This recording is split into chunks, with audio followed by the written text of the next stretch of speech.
So I am an MVP. I have been specializing in analysis services, I guess, for the past 8 years, and more recently with the data mining capabilities of analysis services. I'm based in San Francisco, but you may detect an accent. I am, in fact, Australian, but have been living in the US for the past 2.5 years. I include on this slide my email address, so if there are any follow-up questions in relation to the data mining, and I hope that I would address them during this presentation, you're welcome to contact me at this email. So the agenda for this presentation commences with an introduction to data mining, and then we'll describe what's involved in producing a data mining solution, looking at the data mining process. At this stage, we're ready to introduce SQL Server data mining and what it can achieve for you. Numerous demonstrations are going to show off the capabilities of data mining for you as developers, and then I leave with you a message that as developers we'd like you to think about how you can enhance and enrich your existing application experiences by blending the capabilities of data mining. So let's start with the introduction to data mining itself.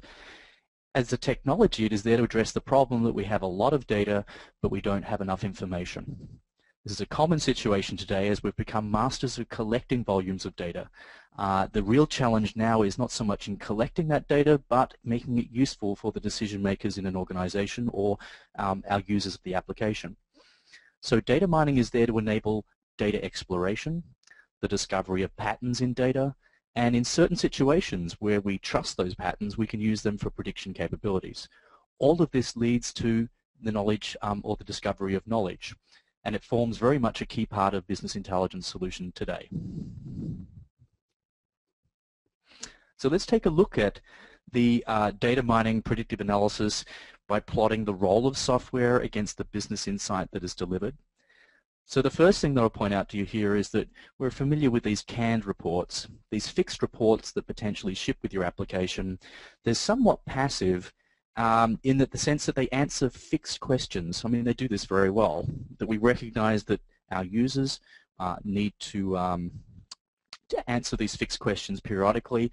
So they will open up a report, perhaps pass in a date range or a sales territory, and there's the answer to the question that they have. It's somewhat passive. If we're looking for more interactivity, then we can move up the scale a little bit by introducing ad hoc reporting capabilities. And this could be achieved through reporting services, for example, has a report builder product that supports creating reports off a pre-published model. It's somewhat more interactive, it does deliver more exploration, but it's not until we get to the OLAP scenario. Perhaps by delivering a cube, and a pivot table is a good example here in Excel that we could connect to the pivot table, and then users start to slice and dice, and they can answer more interesting questions beyond those fixed regular questions that come up. Now the space that we're concerned with today is the data mining, which delivers proactive information through your software and deep discovery of business insight. And this is where we'll take a look at the predictive capabilities of data mining and what they could do to your application design. So some business scenarios. There are many. Data mining is a technology that has different approaches. Some are statistical, machine learning, artificial intelligence. They all come under the banner of data mining. And there are different types of problems we can solve with data mining. For example, we want to understand the characteristics of customers, in particular those that are the profitable customers. This would certainly help in a targeted marketing campaign whereby we could send the expensive promotional material out to those that are likely to buy from us or to generate or that are likely to deliver a higher profit margin. Understanding customer needs. Again, this is an ability for us to understand through purchasing history what the different demographic mix does. Now this is very difficult for an individual to query sales history and to understand what these relationships between demographic values and customer needs would be, but data mining could essentially extract those patterns and then reveal to us some interesting things about what our customers are looking for. Anticipating customer churn is another example. The mobile phone industry is a great example here in that very much today everybody has a mobile phone, so if you leave one carrier to move to another, then basically it's just one company losing a customer and another company gaining a customer. So with the appreciation that losing a customer is pretty expensive, well actually obtaining a new customer is expensive, but keeping an existing customer is less expensive. We could use data mining to help understand those customers that are likely to leave and therefore offer them incentives prior to them leaving us. When it comes to anything to do with forecasting, the example here is predicting sales and inventory, data mining comes to the fore as well. So we could present to it a historical series of data points. It could detect a pattern, typically with seasonality over the months or the years, and then we could go ahead and use that pattern to predict what the future steps in the series could be. Building effective marketing campaigns. I think this relates to the first point that I brought up, is that if we could isolate those customers that are likely to buy from us, then we're better off spending our marketing budget on promotions to them. A lot of investment is made in data mining in the area of fraud detection. So credit card companies, insurance companies, the banking industry rely on this heavily. So the ability for data mining, and this is just one application, to find abnormal data. For example, a transaction that doesn't fit your regular credit card activity. So for banks, insurance companies to be able to detect this will remove a lot of the human element involved in assessing the transactions that take place, the billions of transactions when you think of it per day. Another application of this could be in data warehousing, that when we populate data warehouses with data from our source systems, a common activity that takes place during the extract, transform, and load phase is to inspect and cleanse the data. And data mining could be used to detect irregular data and to potentially correct data during the process. So describing the data mining process, what we need to say up front to you guys as developers is that you need a very, very clear business understanding of what you're solving. That's step one. Having come up with that understanding, you then need to assess the data that you have available, and then you go ahead and say, well, okay, do we have the right amount of data? Do we have the right data? Is it representative to surface the patterns that we think we're looking for? You then move on to the data preparation phase, which is extremely important, because this phase is where you prepare the data and you ensure that any irregular data is missing, you substitute missing values, you potentially discretize values. For example, we may have customer age, and we were going to discretize them into buckets of 10 to 15, 15 to 25, 25 to 35 to help generalize the data. The principle of garbage in, garbage out definitely applies here, because if you allow garbage into this process, don't expect the patterns that are discovered to be any much better than the garbage that was passed in, and therefore you may end up relying on patterns and predictions based on those patterns that are themselves garbage. So at the stage that we have clean representative data prepared, we can move on to the modeling phase. And the modeling phase involves the creation of a model. It is based on a data mining algorithm and can be configured with algorithm parameters. And then we define what are the inputs and outputs for this model. So from a developer perspective, you're familiar with methods that have input parameters. Well, the same concept here. What's different is that the model is really a container that stores patterns in a database, and we can query it through prediction functions to obtain interesting information about those patterns. So the modeling phase typically involves the selection of the algorithm, configuring it, defining what is in, what is out. What is out is typically what we're predicting. So an important thing to note about this is that there are different algorithms that achieve the same purpose. And so the challenge for you may well be, well, do I choose the decision trees algorithm or the neural network algorithm? The fact is, we'd ask you to choose all of them. That at this phase you would create numerous models that explore the potential of different algorithms with different parameter settings, different filtered sets of your prepared data, different inputs. And then what you'll do then is take all of those models and process them, and then we'll go through a phase of evaluation that will test which model is the most appropriate. And this typically involves a testing of accuracy. Now this can be achieved by taking that carefully prepared data and splitting it into two sets. Typically we use a 70 to 30 ratio. So 70% of the data is used to train the model, and the reserved 30% is then used to test the accuracy of that. So essentially, if we have the known outcome already in the 30%, we can then use the model to predict, compare its prediction to the known outcome, and the ratio of how often it gets that right is an effective measure of its accuracy. There are other measures that we could talk about, but that's a common one. And so then the accuracy process, or the evaluation process, will then go ahead and determine the appropriate model, and it then is deployed to your server, and then your applications may query it live to predict from it. And that pretty much is the flow of delivering a data mining solution. I include a slide on data preparation because I think it really is very, very important. That often significant amounts of effort and time are spent preparing data for data mining. This could mean transforming and cleansing and reformatting, isolating and flagging abnormal data, appropriately substituting missing values, discretizing or normalizing values. And of course, having the required data to begin with is really important.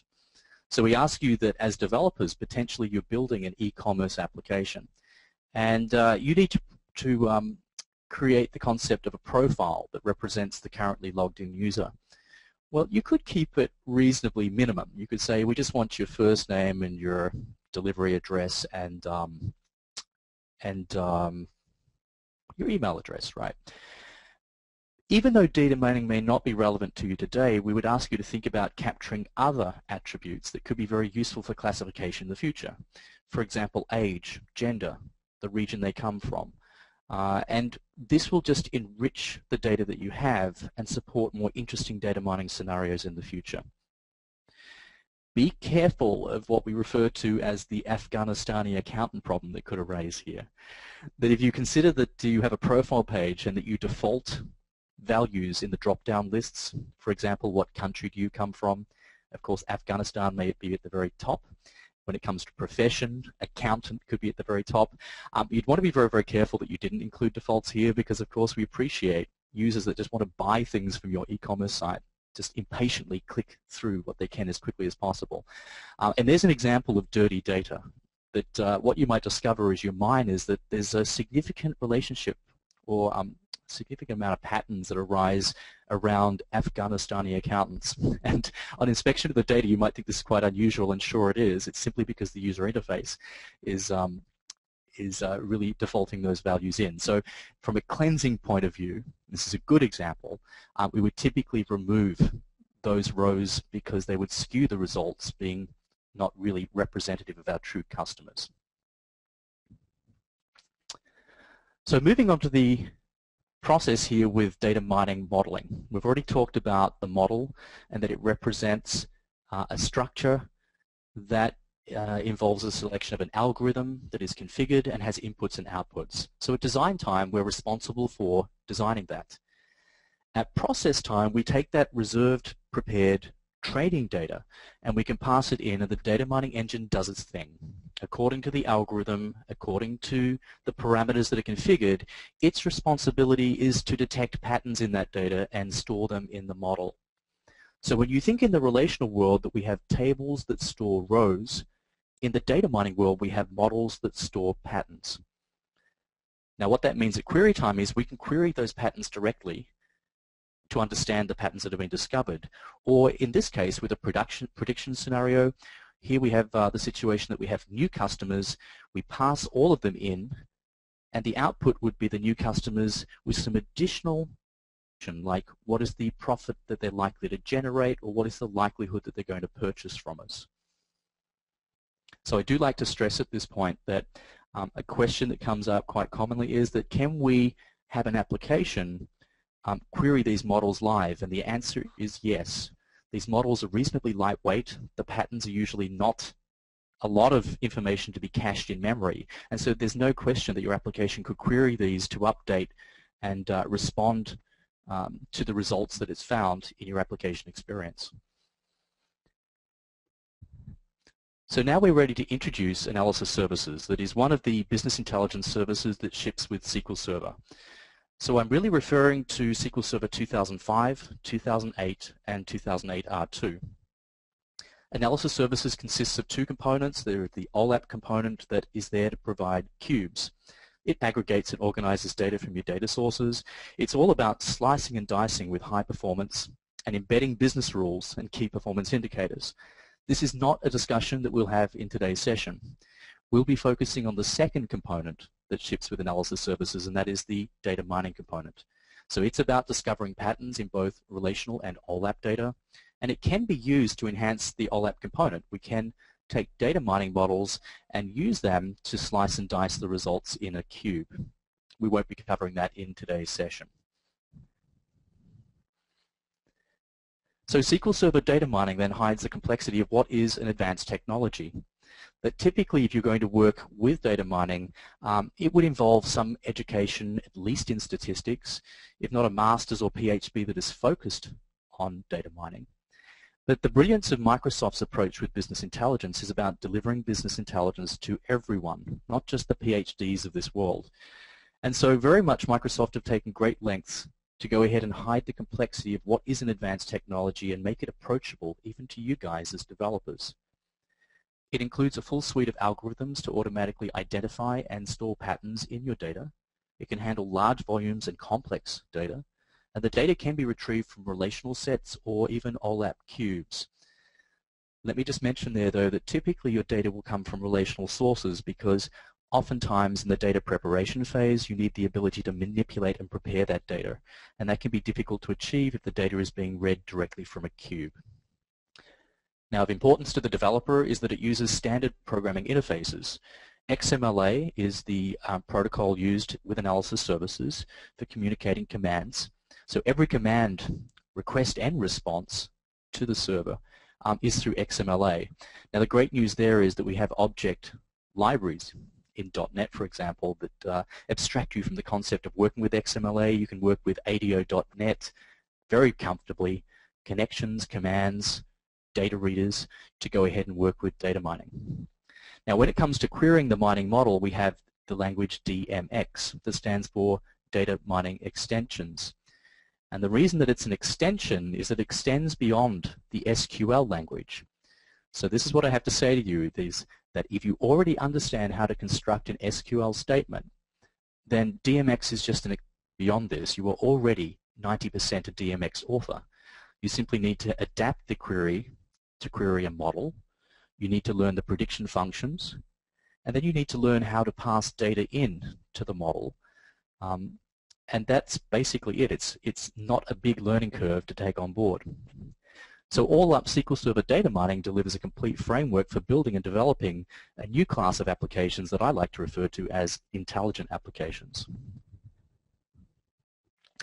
So let's introduce the 9 algorithms that ship with the product. Starting with the easiest is Microsoft's naive Bayes. So essentially this is probability theory, and if you studied probability in high school, conditional probability theory, this is it. It is used for classification, and by that we mean that we use it typically to understand and or predict a discrete outcome. For example, did they or did they not buy a bike? Now, in contrast, if we're looking to predict something that is a continuous outcome, like what is the profit that we would expect to achieve from a customer, then naive Bayes couldn't support this. It only works with discrete outcomes. So moving on to the next one is decision trees, that is very, very popular. It's a more recent algorithm that is very, very easy to configure, very fast to train, and very easy even for non-professionals to interpret the patterns that it discovers. So it can be used for classification, as naive Bayes is, but it can also be used for regression, which essentially is the prediction of a continuous outcome. It can also be used in limited scenarios for association. However, it's limited to 255 items. So you can imagine if your supermarket has less than 255 products, we could use this to understand the item sets that are purchased together. Typically, it's not used for these scenarios. It's either classification or regression.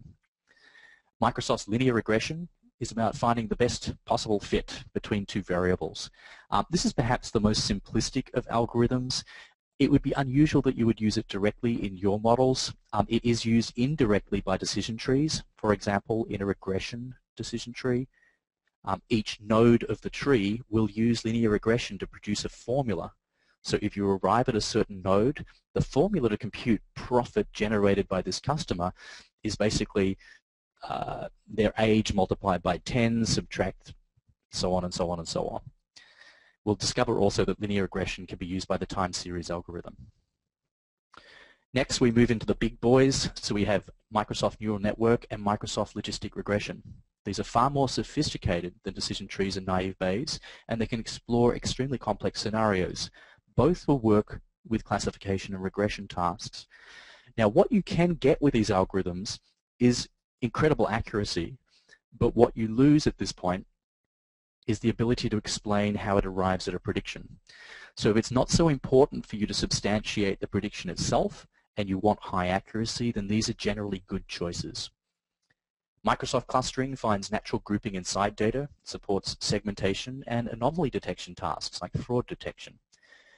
So the situation is this, that let's use the example of marketing, and that we like to segment our customers and understand the breakdown across different demographic attributes, for example, age, income, education, and so on. The human brain, believe it or not, has certain limitations, and that is when we start to think multidimensionally, it's just not natural to us, and we struggle to move beyond 2, 3, or 4 dimensions. So the fact is that data mining algorithms can work with literally dozens of dimensions, and within the intersection of those possible dimensions, they can discover interesting clusters of data where your data resides. Now, what's interesting about this is it conveys information about relationships between our attributes.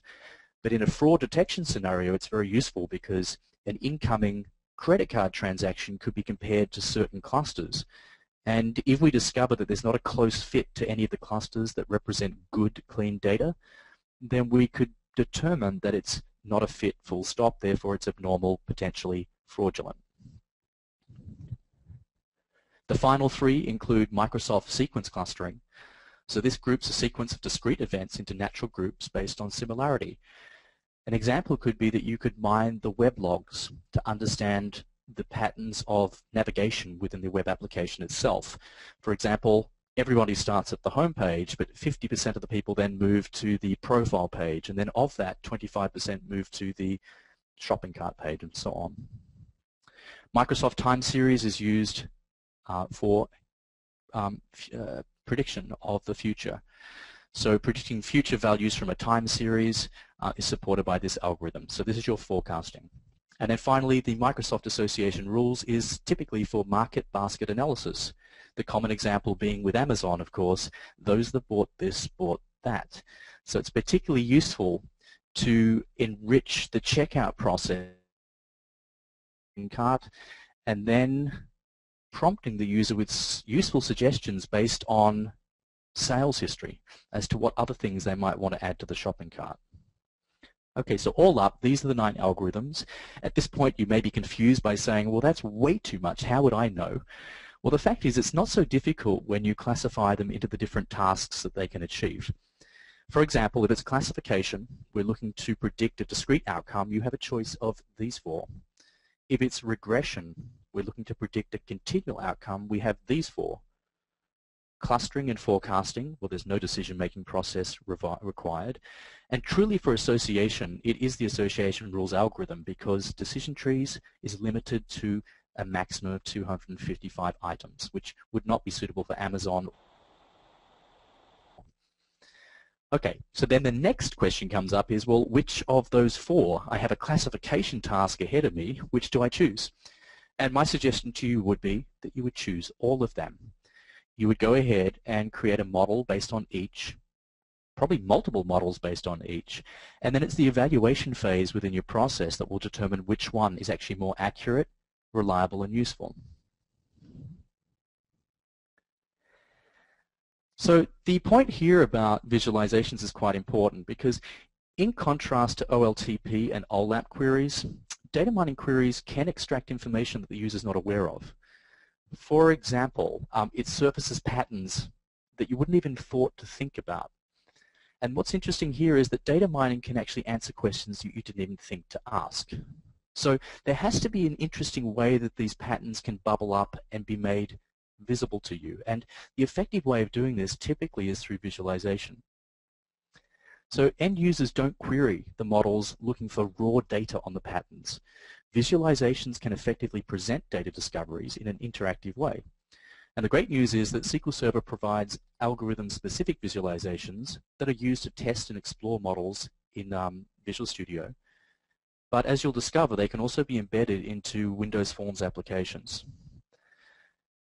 For the advanced developer and advanced scenarios, there is a plug-and-play concept that you can construct your own visualizations and embed them into the product.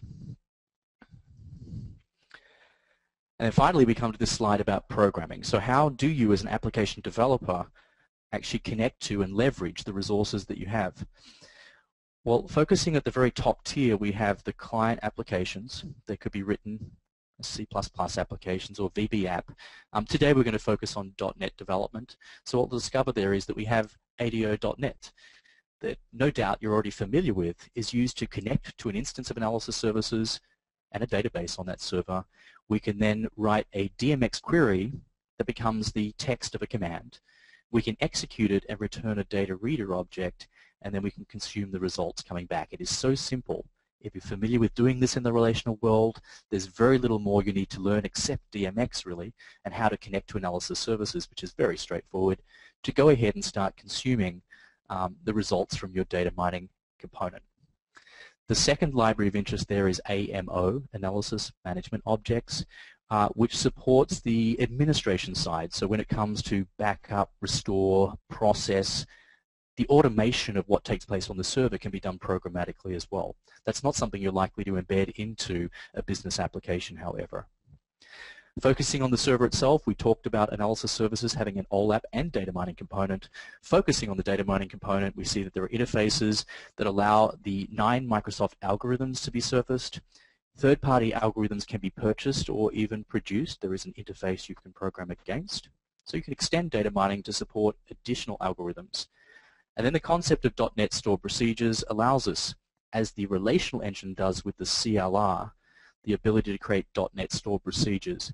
And this way we can enhance functionality on the server and also the functions available to our DMX queries.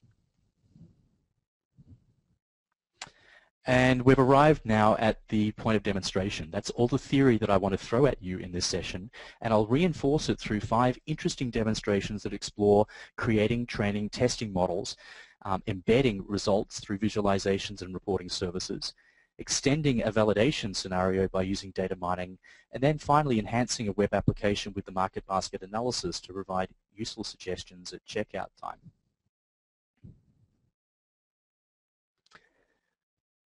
So the starting point for this series of demonstrations commences here with Visual Studio. So I already include a solution that has a data mining client application. Let me just run it for you to show you that this is just a launch pad for the different demonstrations that I have. So I commence by right-clicking my solution and adding a new project. And this new project will be based on the business intelligence projects and analysis services. These project templates will be available if you install SQL Server Business Intelligence Development Studio that is part and available from your SQL Server install media. Installing it will install these templates and support the creation of business intelligence projects. So I'll go ahead and I'm going to call the database here, or the project, Sales Analysis. And we now note the addition of a project to the solution. And the starting point then is to go ahead and define where our data is coming from. So this represents the clean, prepared data that I mentioned earlier. I'm going to define a connection, in this case to my local host, and the AdventureWorks Data Warehouse sample database. The impersonation information is the identity that is used by analysis services to connect to the data source. Best practice dictates you should use a dedicated username and password that essentially has principle of least privilege. Just read access to that carefully prepared data. Today, for convenience, I'm going to use the service account, but this is not generally recommended. I'll accept the default name and then click Finish. Now the next step is to go ahead and create a data source view. That is essentially a virtual schema built on top of the data source. So analysis services never supports the creation of objects direct on data source objects. For cubes and dimensions, and including mining structures that we'll cover here, they are built on top of this virtual schema known as the data source view. So upon the selection of a data source, it exposes to me all of the tables and views that I have permission to work with. And in this example, I'm going to select the target mail.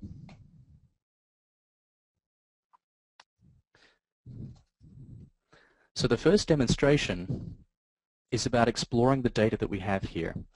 Target mail brings together 2 sets of data, all of my customers, including some very rich demographics, As we'll see here, we have name, we have marital status, gender, income, and note the discretization that's happened here.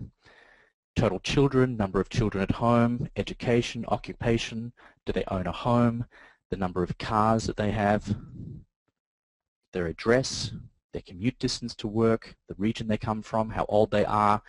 And then we come to this last column that is a result of joining to the sales history to understand whether this customer has ever purchased a bicycle from us. So the concept here is that we have this rich demographic and this indicator from our sales information that will allow us to understand the relationship between demographics and bike buyers. And we're going to use this to build up a target male example. So the next step is to go ahead and create a mining structure. And it's all wizard driven, so it makes this very, very approachable to you even as developers. Is your data coming from relational or from a cube? In this case it's relational. And what algorithm are you using? The default is to the popular Microsoft decision trees. And then it says what data source view contains your tables. And then of the tables in the data source view, where do your cases come from? And cases are the interesting things that the data mining algorithm will be inspecting. They all, of course, come from my target male view. And then we get to the interesting part. There's two things that are happening here in this step of the wizard. The first thing is we are defining the inputs and outputs of our first model. Recall that I chose the decision tree algorithm, so this is a model based on that algorithm. It defaults that the customer key is the key that uniquely identifies each case. It defaulted correctly. And the first thing I'm going to set is that I'm looking to predict the bike buyer. So this is my output. And so what's left to complete the design of the model is to determine what are the inputs that we think will influence that prediction outcome. Now we could work down the list. We could say address line 1, probably not likely, but certainly age we would expect will influence the bike buying decision, as would commute distance, as could educate. Now to make life easier for you, there's a suggest button. It actually goes ahead and samples your data. It looks for relationships between the other columns and the predictable column, and then it sorts them in descending order of those that have some relationship. And then it's very easy to just go tick, tick, tick, tick, tick. Address line 2, I'm going to ignore this one, as I will with middle name. Region, income, occupation, marital status, title. And then we get down to gender, whereby we see that there is 0 score. In other words, there's no bias. Doesn't matter what gender you are, it doesn't seem to impact, or it's randomly impacting on the bike buying decision. This is unusual, by the way, for a sales scenario because typically gender and age play a big role in purchasing patterns. The example here, however, doesn't work because we're working on a sample set of data and Microsoft deliberately didn't skew the data based on gender for some reason. All right, now when I click OK, conveniently, that has selected all of those columns as inputs. Now what I'll point out to you here on the left side is that we also have a checkbox. So what you see on the left side is really what's known as the mining structure. Now a mining structure consists of columns and data. The concept here is we can have a single structure but multiple models that reuse the structure. So at this stage we're defining a structure and a single model. You'll see shortly that when the wizard completes, I can introduce other models that reuse the same structure. So what I will do is introduce that I want email address in the structure, but I don't wish to include email address in the model because I understand that there's no relationship between it and what I'm predicting. Let's see how that surfaces later with a drill through.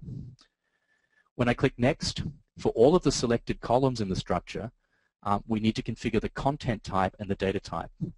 Let me point out, first of all, the data type is reasonably straightforward. In that, there are only 5 different data types, and it already understands the mappings between the SQL Server data types and the 5 types that data mining supports, so there's no need to configure anything. For the columns and their content type, we may need to determine whether it's continuous, whether it's discrete, or in fact, let's discretize. In fact, I'll do that here. Let's discretize and force it to take the continual range of ages and to break it into buckets. There are properties you can configure that determine the number of buckets and the statistical methods used to do so. However, I'd strongly recommend that you do this in your data preparation phase and have complete control over it. I'm going to switch these to discrete because there are very few options here, and total children also, I would say, is discrete. Now, the reason that they're now all discrete is that I am going to introduce a second model based on naive Bayes, and naive Bayes does not support continuous types. The next step is what percentage of our structured data will be reserved for testing. And there's that 30% that we'll reserve and use in an accuracy test phase. And then we come to the final step of the wizard. Let's provide a name for the structure and the first model that is within the structure, and then I check here to support drill through that I'll demonstrate in just a moment. So when I click Finish, the structure is added to the project. On the first tab of the designer, we see the structure, and we could modify properties here if necessary. I'm going to switch directly to the Mining Models tab, and this is where we see the structure here on the left and the first model, target male DT, using this algorithm. When I right-click in a blank area, I say Add New Mining Model. We'll name this one Target Male NB, and we'll use the naive Bayes algorithm. And now we see we have a single structure with two models. I'll point out to you the email address is being ignored by both of them. All right, so the next step is we need to process these so we can then view them and understand the patterns that have been discovered. So I return to Solution Explorer, open up the project properties, and here under deployment, I make sure that the server is correct and the database name is correct. The database inherits the project name. And then I go ahead and deploy. And in doing so, Visual Studio will script up the entire project. It'll actually give me an error because you know that the service account is actually known as SQL Service. So I do need to switch across and say that for the SQL Service account, under user mappings, I must grant it privileges to read the data in the data source. So now I can switch back and redeploy, and hopefully with success. So now Visual Studio is scripting up the entire project, sending it across to the server. The server is running the script, which will involve the creation of the database, the data source view, the structure, and the default behavior then is to process to ensure that those models can become queryable. And we see that we have success here. So that enables me to move to the next phase, which is the mining model viewer. And these are the visualizations that help us explore the model patterns. Up here we can switch between the different models in the structure. So let's start with decision trees. And the first visualization is the tree itself. Here in the background I'm going to switch to yes. What I'm looking for are the nodes in the tree where the most bike buyers are.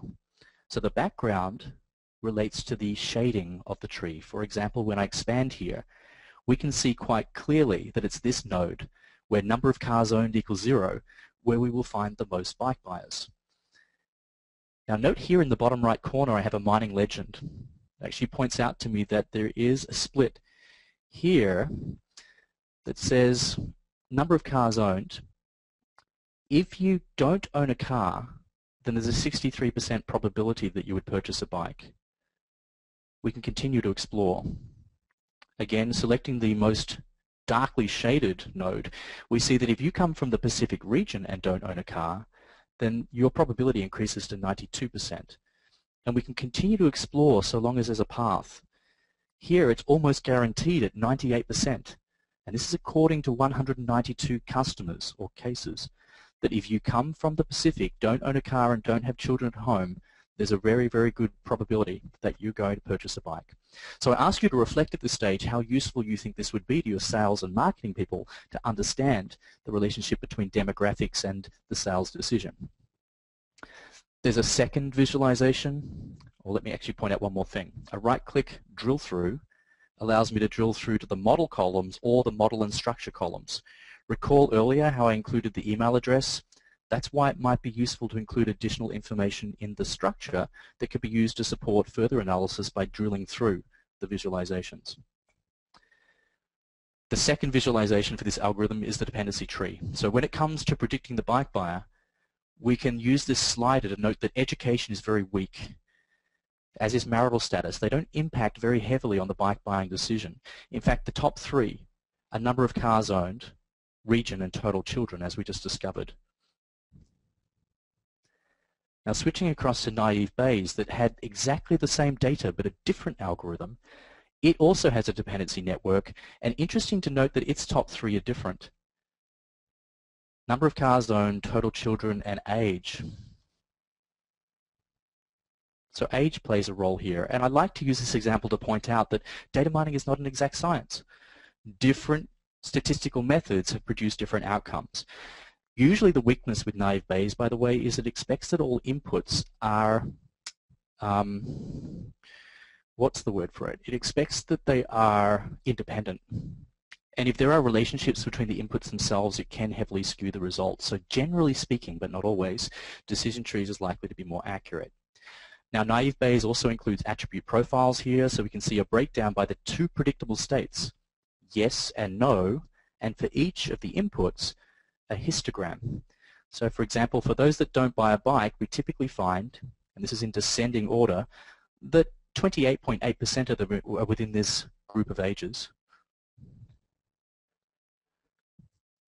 Characteristic shows us, for a particular predictable value, in descending order of probability, what are the likely attribute states. So for example, for someone that does buy a bike, it's 63% likely that they don't have children at home. And as far as their marital status, they're either married or single, so that's actually not very useful information. But the fourth one down here shows that there's a 46% chance they come from the North American region, and so on. The last visualization allows us to compare two predictable states side by side. This is known as a tornado chart. So we can sort of see that for those that do buy a bike, they don't own a car, but those that don't, it's likely that they own two cars. So I think you can appreciate the value of this information coming up, particularly for a salesperson that needs to ask those relevant questions to identify early on, is this going to result in a sale, yes or no? Okay, so there's the visualizations. We can now move on to the accuracy testing. So this fourth tab in the designer supports the selection of a predictable value. In this case, let's predict both models for yes, and we'll use the mining structure test cases. That's the 30% of data that's been reserved within the structure. So when I shift across to the lift chart, we get this chart produced for us. Now, we tested two models, but there are actually four models on this chart. The first is the random guess. This isn't one of our models, but this is showing us that if we want to locate all of the bike buyers, we must sample 100% of the data. This is not very efficient. This is not data mining. In other words, you'll be sending out promotional material to every customer to find the customers that would purchase from you. Now, at the other end of the spectrum, we have the ideal model that says you could stop at this mark, at 50%, because we would find them all instantly, and then you could discard the others. Now, the fact is, if you looked at that 30% of data and queried it, you discover that there is a 50% that did versus 50% that didn't. This is perfection. This is not data mining either. Your data mining models are somewhere in between. So logic tells us that the one that is closer to ideal, in case this one, for example, if we stopped at 50% of the sampling, it is telling us we would have found 71% of the bike buyers, in contrast to a random of 50%. So the reason this is called a lift chart is that lift is what value data mining is giving us. It's allowing us to sample less data but to find more of what we're looking for. And this has to be valuable in marketing campaigns and spending marketing budgets. So we make the decision here that decision trees with a higher score is the most accurate in this situation. That allows me to move on to the final phase, and by selecting that model, I can now query it. And here's an example warehouse, and I have a view that represents my new customers. Now automatically it creates relationships where it finds a matching name in the view and an input within the model. So this is the way the data gets passed in to the model inputs. So now I can construct a query very simply by double-clicking first name, last name. Let's bring in the phone number, the region they come from. Now this isn't data mining so far. I'm simply querying the data from the input table. But now I introduce a prediction function. that will be to predict the probability, and I'll alias this as confidence, and we're predicting the bike buyer, comma, yes. So let's predict that they would buy a bike, and then I can switch across to the result. And as quickly as this, we see 313 customers and an associated confidence that they would buy a bike from us. Just want to reinforce the query that's written there is DMX. The from clause is your model.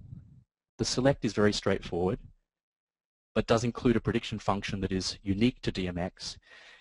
And we have this unique capability with a prediction join to bring in another data set and relate it to the model.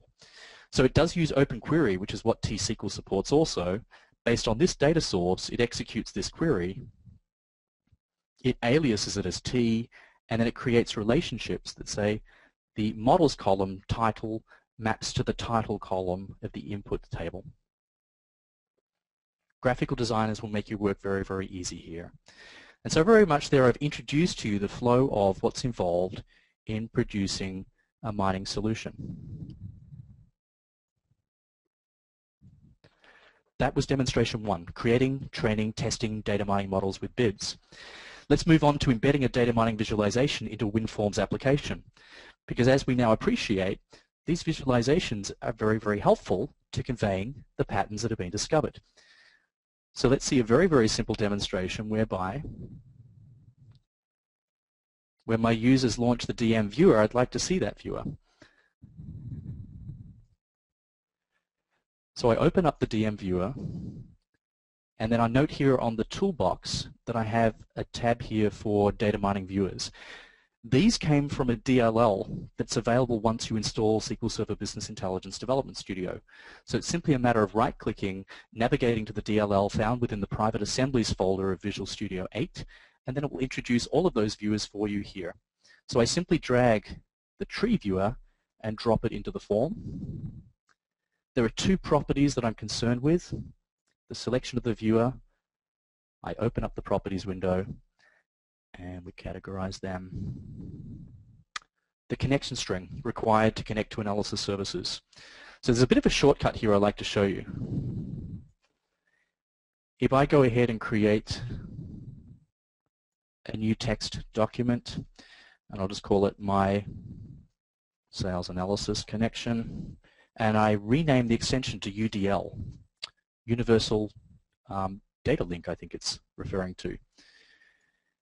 If we right-click and open this now, it brings up this experience for selecting a provider. So I select the analysis services provider, and then I define the data source is, in this case, localhost, using Windows NT Integrated Security, which is all that analysis services ever supports for authentication, and then I select sales analysis.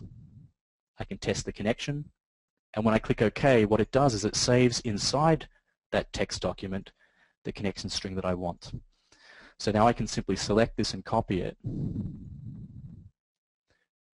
return to the properties in Visual Studio, and paste them in to become my connection string. Now, of course, as you as developers, you should not hard code this into the application. I'd like to think that that's sitting in a config file somewhere, so its value could be modified externally. Now, that's the first property to update. The second is we need to specify the name of the model within the database that it's connecting to. So it's target mail DT. One last thing to do is I double-click on the event. I come in and I say call the load viewer data method and pass in an empty object. And that's all I need to do to introduce the visualization into my application. So how simple is it to start sharing all of the patterns that you've discovered through just embedding an existing visualization? Very, very simple, very little code required. And you can distribute the, those controls royalties free with your applications. Demonstration 3. So another approach that does involve little code is that you can author a reporting services report based on a model and then embed that report into the application.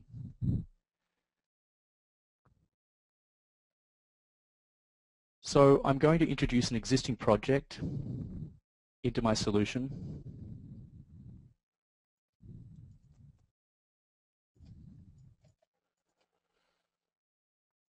And I have a pre-baked report named the telemarketing call list.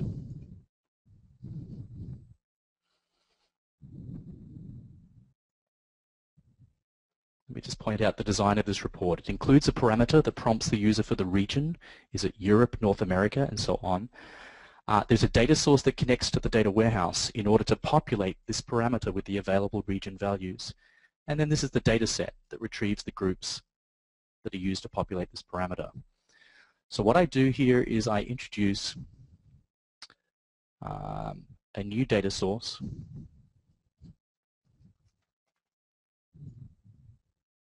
So based on analysis services, and I configure the connection details based on the localhost sales analysis database.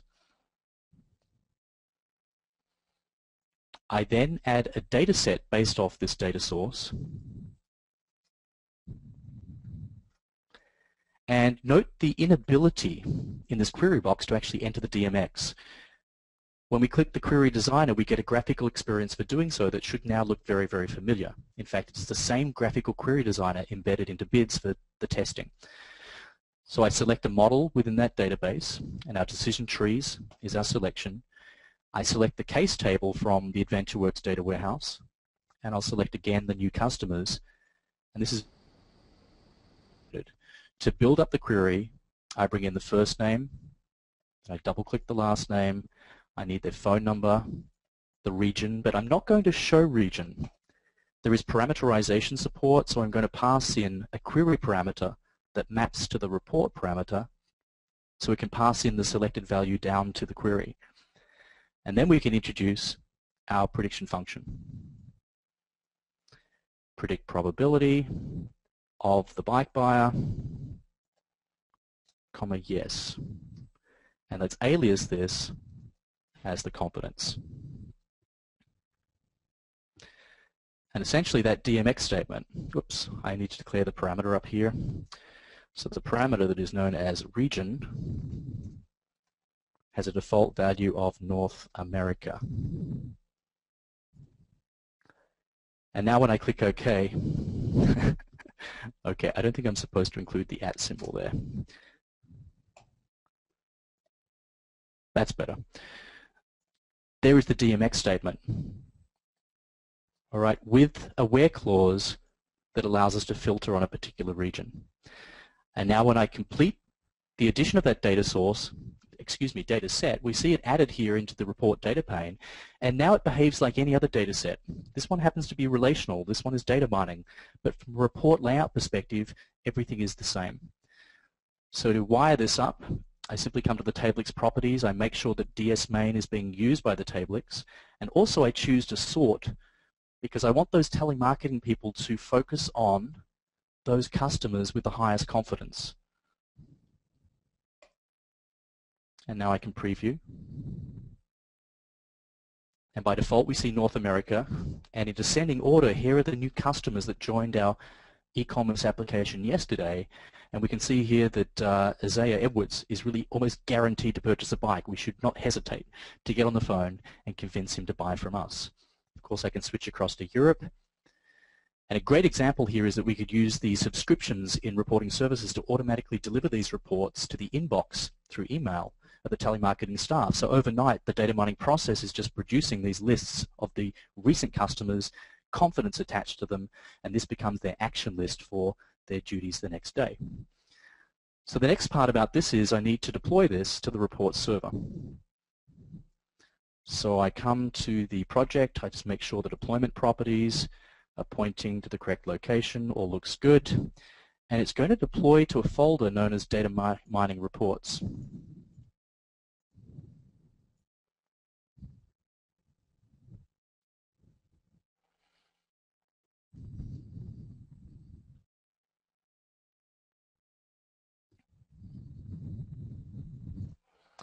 So now when I reload here, we have data mining reports as a folder,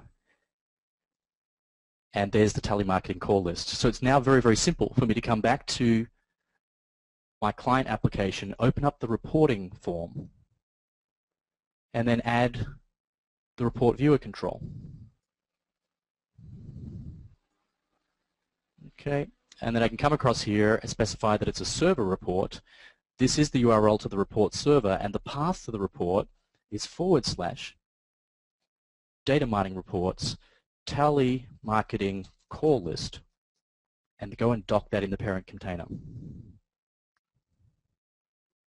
And I believe that's all we need to do. So now when I execute or run, and we select the data mining reporting, this is a very, very simple way of embedding that report and the data mining results into your application. No code required.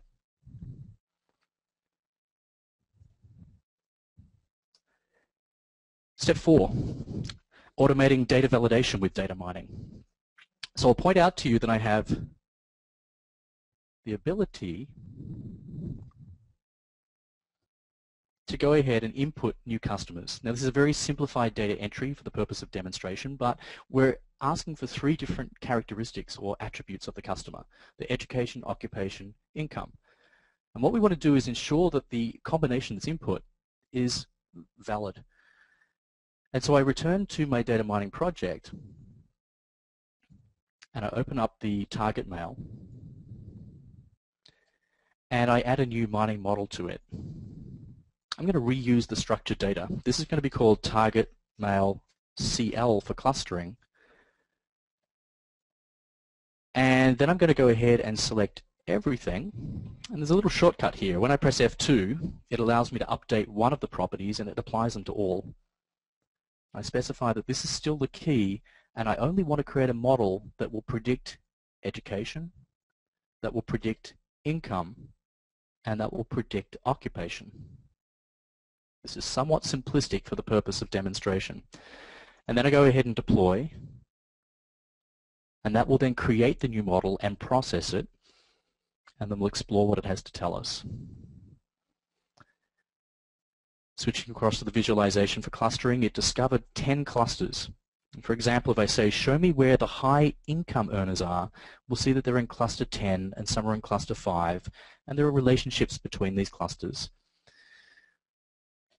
Okay, clustering is ideal for testing for normal data. And I want to demonstrate this by immediately coming across to the prediction here. And instead of predicting from a case table, I right-click inside this and say, let's use a singleton query. And a singleton query allows me to input what I'm looking for, or the inputs for the model. So let me select the clustering model. And we can come and say that if someone has an income or an education of high school and, let's say, low income, and they're in a manual position, we can then predict through a prediction functionally being the predict case likelihood. When we run this, we see that there's an 84% chance that that would happen, understandably so. What would happen then if we said they earned more than 140,000? We notice that the probability comes right down because there's nothing that really fits. And so I think by now you can appreciate how data mining is allowing us to understand the relationships between the different demographic states. So how can we adapt this for the purpose of testing accuracy during the validation phase? Well, let's take a look at the DMX that's been created here. The case likelihood is useful because that's going to tell us how closely it matches the most likely cluster within the model. We can also test things like, actually at this point, I like to copy this into Management Studio. You may have wondered what this DMX button is in Management Studio. Well, it's for data mining queries. So I can paste that directly in here, and we can then have a better environment for testing. I'm going to introduce that I also want to predict probability of education.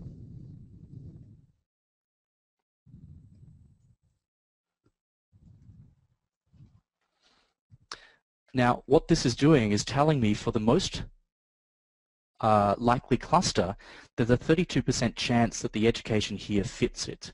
And what I'm looking to do then is not only find or explain that this is not a fit, but then to point out which attribute is the mismatch for the fit. So the probability function is returning to me the probability of the highest state, which happens to be, we don't know, actually we don't know. If I then go ahead and request the same thing, but this time I say education is actually, you're going to predict for T.education in other words, pass in the value that is being passed in the prediction join, we get to see they're a match. So in fact, high school is the best match for the cluster that it's finding.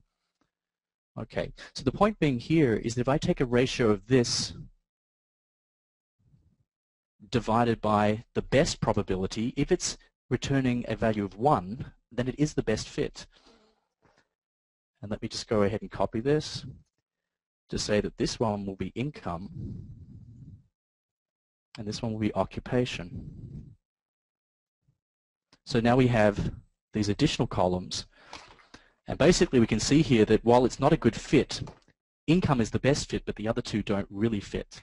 What if we change this to 20K to 40K? Let me just test 20K to 40K. That's an 84% chance, and that's what we see here. And what if we then change this to, I have to have a good memory. What are the other possibilities we have? Professional.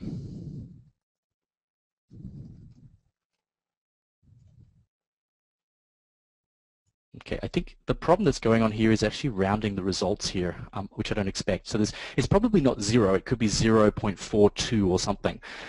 What we're going to do when we execute this query is if this threshold, or rather, if this probability is less than a threshold of 45%, we're going to regard the input as invalid or requires further review, and then we'll assess which ratio here is the lowest to be able to then identify that maybe it's the profession or the income that is wrong. Okay, so switching back, what we can now do is run the data mining entry, specify that we have this high school person that is in a manual position that earns between 20 and 40,000, and it says no data exists. Okay, because I have to update the application. What I'm supposed to do is copy this, switch across,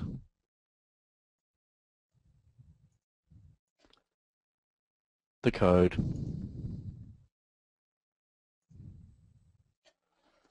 there's a threshold of 45% that it's going to be testing for, and then it's here that the DMX statement gets copied in.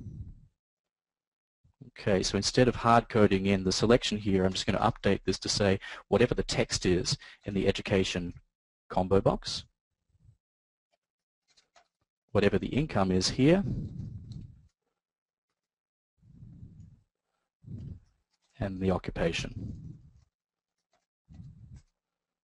And now we should be able to execute this and pass in high school, manual, 20 to 40,000, submit. There's the 84% chance coming back. Here's the query that was then executed. And then we modified this to say professional. We see that that's not likely to happen, 12.59%, and it's income that's returning the lowest ratio. So it's the worst fit for the best cluster that could be found. So that's where this demonstration finishes. I ask you to think about how you might support a validation process. These could be very difficult as a developer to write fixed code that says, oh, if they're less than 25 and they studied this, then they probably aren't a match. We could train these rules through a mining model and query them live and then support the validation process. Now, I'm not suggesting you should stop the input of data because a data mining model says it's never happened, because it could just be an irregular thing that's happened.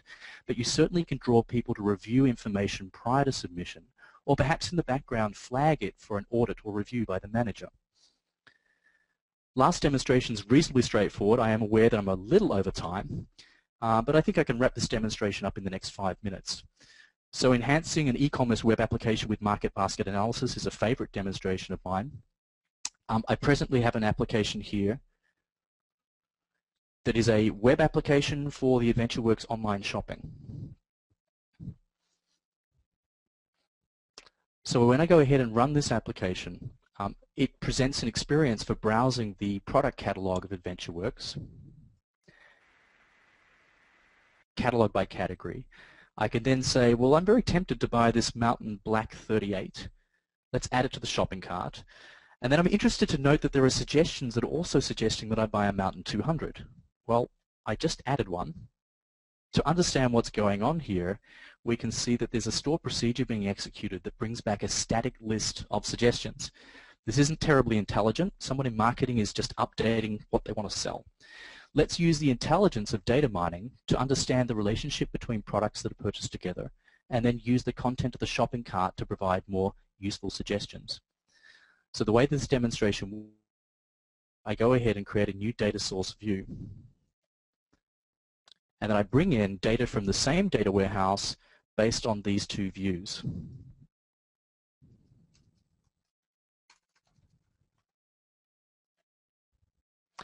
Essentially, we have orders. And all sales systems have this concept. They have an order, and then they have multiple lines that appear within the order. So I call this the basket.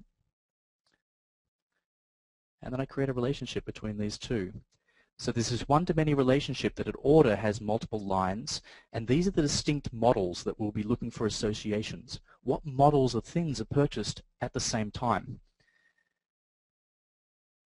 And so then I can create a new mining structure based on this time using the association rules algorithm. There's my basket analysis. The order is the case, and nested within the case is the basket of models. The model is what I'm looking to input and also predict. The content type and data type are all correct. I don't reserve any data for testing because association rules return statistical fact. There's no need to test its accuracy. And then we'll call this basket analysis and the AR model. And now I can send that off for training. Well, before I do, let me show you that each algorithm has parameters, and I am going to tweak some of the parameters to make this a little more sensitive, because this is sample data and we don't have large volumes of data, so I'm making it look for more subtle patterns within the data. And then we go ahead and deploy. It then creates the structure and model and processes it for me. And now I can switch across to the viewer and we can appreciate the rules that have been discovered. In descending order of probability, the rules here show me that a touring tire and a sports 100 bike will result in the purchase of a touring tire tube. 100% probability, they're probably purchased together. But in descending probability, we get to see the different rules that have been discovered from the sales history. Here in item sets, I can say, show me item sets of 3. So take note here that if you buy a mountain bottle cage and a Mountain 200 and a water bottle, that this has happened 589 times. This is a common set of products that are purchased together. The dependency network is very cool because it shows us the relationships between all of these models. So let me first of all find the Mountain 200, and there it is, and we'll zoom in, and we can see the relationship to other models within the model. Okay, now as we slide down, we'll see that weaker relationships drop off. For example, the patch kit is less influential. And the different colors represent that some models predict both ways, that the purchase of this will predict that, but not necessarily backwards the same way. All right, so again, reflect on how useful this could be for a store manager to help them understand what should be upsold or cross-sold, or even product placement within the shelves. Think also in a hospital. It's useful for patients with diseases. What other diseases may they get? So let's switch straight across to the prediction of this. Instead of bringing in a case table, again, a singleton query allows me to build up a shopping cart. So here I add the Mountain 200 to my shopping cart, and then I can use the predict function, that is the predict association, from my basket. What are the next 3 items that I'm likely to buy? And here they are, the fender set, the mountain bottle cage, and the mountain tire. Basically, what we see is that that singleton query is just a select statement. So let's go and add to the shopping cart that I also want the mountain bottle cage. And note that the singleton query is just updated to include this union. And now when we execute, we see a different set. So the only modification that I need to make to this to make it consumable at the application is to go to the query and to introduce the flattened keyword. And what flatten does is produce a set that looks like this that can be consumed by a data reader. All right, so switching back to my application, and I come to the shopping cart page, we presently see that it is calling a method called getStaticSuggestions to bring in those static suggestions. Okay, that's simply calling a stored procedure. I've already written a method called getDataMiningSuggestions that still calls a stored procedure to retrieve the content of the shopping cart, and it enumerates through all the rows in the shopping cart to construct my singleton query. I then create a connection to the sales analysis database, and here is the DMX. Select the flattened from the basket, and then it appends the singleton query. And then it simply executes it. And so all I do is I modify this line of code to say get data mining suggestions, and we can then run a game.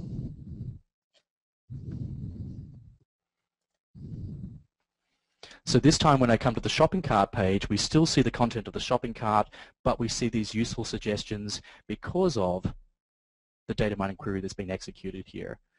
And so just to take this forward, let's go and add that bottle cage into the shopping cart, and now we see an updated list of products. Very, very straightforward and simple to do. So that's the completion of the demonstrations. I appreciate that I have run slightly over time. I do have a message for you guys as developers, and that is that you can take your application to the next level by embedding data mining results and predictive capabilities, much as I've demonstrated in this session this morning.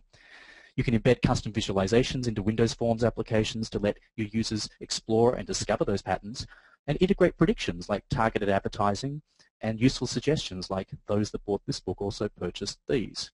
You also saw how you could help validate or repair user entry. So I'll finish off with the resources here and then address any questions that may have been posted during the presentation. The homepage for data mining is the first link that I include here, so it includes technical resources, case studies, news and reviews. A very comprehensive website here with the SQL Server datamining.com. It's designed and maintained by the mining team at Redmond, and includes live samples, tutorials, webcasts, tips and trips, and FAQ. It's a great place to get started and to explore numerous resources available. The only publication I'd recommend typically for developers is the Data Mining for SQL Server 2008. Very comprehensive, does not expect you to know what data mining is, introduces you to it, it introduces you to SQL Server data mining, and then dedicates a chapter for each algorithm that is delivered with the product. It also covers off on developer topics, on integrating into applications, and also integration with SQL Server products like integration services and analysis services. Finally, there's a training kit for download known as the SQL Server 2008 R2 Update for Developers Training Kit that includes a rich set of presentations, demos, and hands-on labs and videos that are perfect for self-paced learning or for conducting your own training. So there's an entire suite of modules and resources to work through business intelligence, including a module dedicated to data mining. In fact, it does include the association rules demonstration that I gave you as a lab. And so I've arrived then at the end of my presentation. I thank you very much for your time and attendance, and I'm happy to hand it back over to Amanda and any questions that you may have. Awesome. Thank you so much, Peter. People are asking if the PowerPoint presentation will be available for downloading. I will provide that to you, Amanda, so the question's over to you. Okay. Is that something available through? Yeah, I'm sure that I didn't know if you posted a blog when you did presentations or not. But yeah, I can certainly figure out a way to do that. Obviously, the webinar itself will be available, but people like to have the slides. So, yeah. Yes, I'll hand them to you, Amanda. I am on the verge of creating a blog. I have resisted for so long, and the pressure's on me. So actually this weekend I was supposed to set it up, so I'm sorry I cannot give you an address for it. But I will make a point of loading it there, and if you do a Bing search or Google search at some stage, you may well find me. Awesome. Other than that, that is the only question that about the presentation. You have a lot of comments. Thanks, that's a great presentation. Please don't rush him. It's been the best webinar of my life from Julio. So. Thank you. That's always nice. Other than that, though, that is everything that we have. Hey, fantastic. Well, thanks, guys, and I wish you all the best with your data mining adventures. Awesome. Thank you so much, Peter. All right, everybody. So we have a whole lineup of webinars that are currently posted throughout September. We have amazing guest presenters like Peter and DevExpress product training. So check them out and register at devexpress.com/webinars. Coming up this week, tomorrow at 10 a.m. Pacific Standard Time, getting started with extra reports for LightSwitch with reporting evangelist Seth Juarez. This session will introduce our exciting edition, Extra Reports for LightSwitch. In this session, we'll discuss how to use our reporting platform in the context of LightSwitch and take you from adding the extension to your project all the way to complex reporting with parameters. Also tomorrow at noon Pacific Standard Time, our weekly Code Rush feature workshop with Mark Miller and Rory Becker. Every Wednesday, Mark and Rory build a new feature for Visual Studio using Code Rush and the DX Core based on your requests. And again, if you missed anything from this webinar, or you want to review any previous webinars or check out hundreds of online product tutorials, please visit us on the DevExpress channel at tv.devexpress.com. Again, thank you so much to Peter Myers. Thank you all for joining us, and thanks for choosing DevExpress.